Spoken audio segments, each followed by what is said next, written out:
नमस्कार दोस्तों, मैं सुभाष शर्मा चंडीगढ़ से लाल किताब के ज्ञान में आपका स्वागत करता हूं। दोस्तों, आज हम चर्चा करेंगे चांदी के कड़े के बारे में। ये आप मेरे हाथ में एक चांदी का कड़ा देख रहे होंगे। ये शुद्ध चांदी से बना हुआ कड़ा है।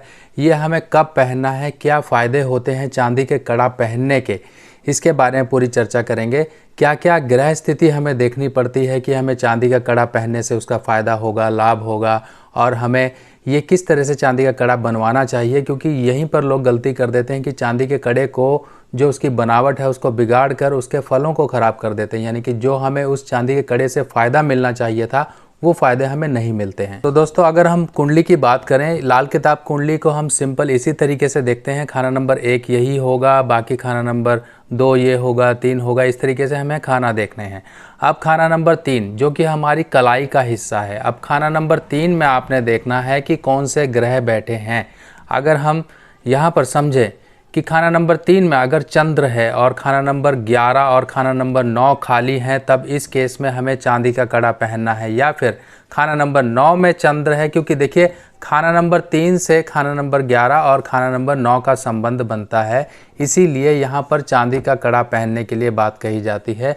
अब चांदी का कड़ा पहनने के लिए बहुत सारे ऑप्शंस हैं, पर मेन ऑप्शन यानी कि मेन जो कारण हैं जिसकी वजह से हमें उन ग्रहों का फ़ायदा मिले और हमारी किस्मत चमके, हमारी आमदन चमके, उसके लिए खाना नंबर 9 और खाना नंबर 11 को हमें देखना है। अगर मान लीजिए यहाँ पर खाना नंबर 3 में मंगल है और खाना नंबर 9 में बृहस्पति है, या फिर खाना नंबर 11 में मंगल है, या फिर सूर्य है या मंगल है, आपने कुल मिला के ये देखना है कि खाना नंबर 3, खाना नंबर 11 और खाना नंबर 9 इन घरों में सूर्य, चंद्र, बृहस्पति या मंगल ग्रह होने चाहिए। अगर नहीं है किसी भी खाने में, तब भी आप चांदी का कड़ा पहन सकते हैं। अगर आपकी कुंडली में कहीं पर भी बुध मंदा है, जैसे कि बुध खाना नंबर 11 में है या फिर खाना नंबर 9 में है, तब इस केस में भी हम चांदी का कड़ा पहन सकते हैं।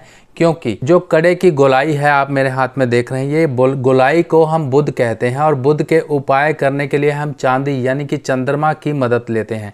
अब यहाँ पर हमें ये देखना है कि कड़ा किस तरह का होना चाहिए, क्योंकि गलती लोग यहीं पर करते हैं।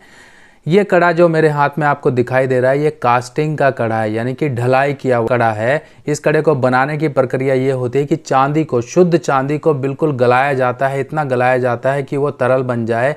तरल बनने के बाद एक सांचे में डाली जाती है वो पिघली हुई चांदी। उसके बाद एक कड़ा ऐसा बनकर तैयार होता है जिसके अंदर किसी भी तरह का कोई जॉइंट ना हो, किसी भी तरह का कोई कोना ना हो। यानी कि आपको सारे हिस्से, यहाँ पर जो 2 हिस्से हम आखिरी की अगर हम बात करें, नॉर्मली जो मार्केट में मिलते हैं वो इस तरह से 2 हिस्से खुले होते हैं या फिर उनको जॉइंट किया होता है। तो जॉइंट नहीं करवाना है, क्योंकि उससे बुध की एक गोलाई जो होती है वो डिस्टर्ब हो जाती है। क्योंकि बुध एक पूरा गोल है, तो गोलाई को हमें मेंटेन करके रखना, यानी कि बुध को भी हम सही कर रहे हैं, चंद्रमा के भी फल हम यहाँ पे मजबूत कर रहे हैं, अपनी आमदन और अपनी किस्मत यानी कि खाना नंबर 9, इन सब को हम यहाँ पर चंद्रमा की मदद दे रहे हैं।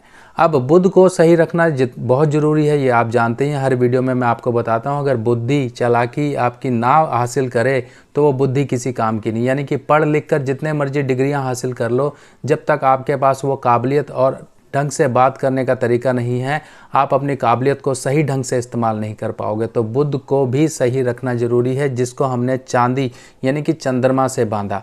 अब मैं इसमें आपको दिखाना चाहता हूँ, ये 999 सिल्वर है। अगर ये आपको यहाँ पर दिखाई दे तो यहाँ पर एक हॉल मार्किंग हल्का सा आपको दिखाई देगा, जहाँ पर मेरी उंगली है। ये देखिए कुछ नंबर्स यहाँ पर लिखे हैं।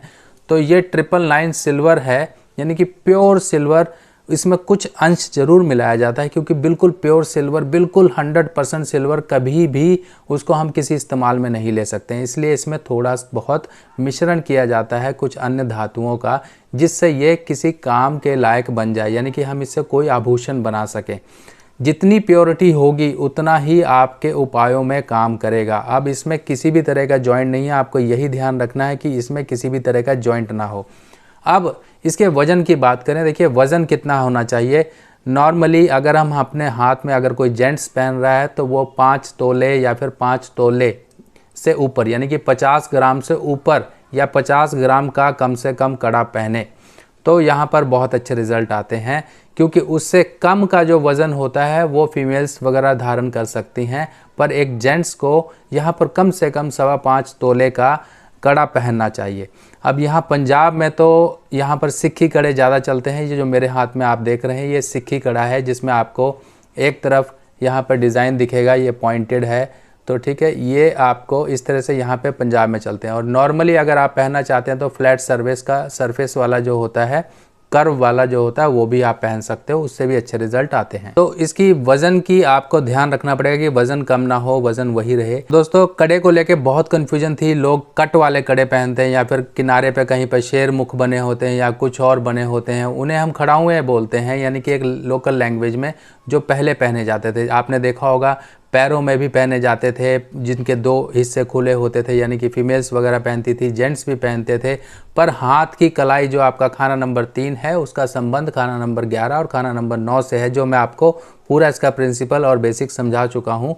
उस तरीके से अगर आप ये कड़ा बनाएंगे तो आपको 100% इसके रिजल्ट मिलेंगे।